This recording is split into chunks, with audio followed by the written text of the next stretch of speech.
பாருங்க, ஒரு தேனி வந்து பார்த்தீங்கன்னா தேன் எடுத்துட்டு இன்னைக்கு ரெஸ்ட் எடுக்கிறாரு. இவ்வளோ கிட்டக ஒரு தேனியை வந்து யாரும் நீங்கள் பார்த்துக்க மாட்டீங்க.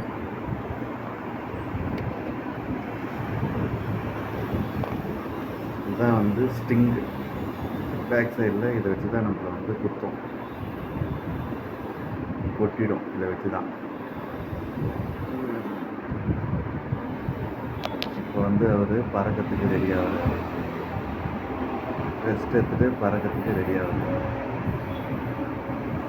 வீடியோ எடுக்கிறது தெரிஞ்சிச்சுக்குள்ள பறந்துட்டார்.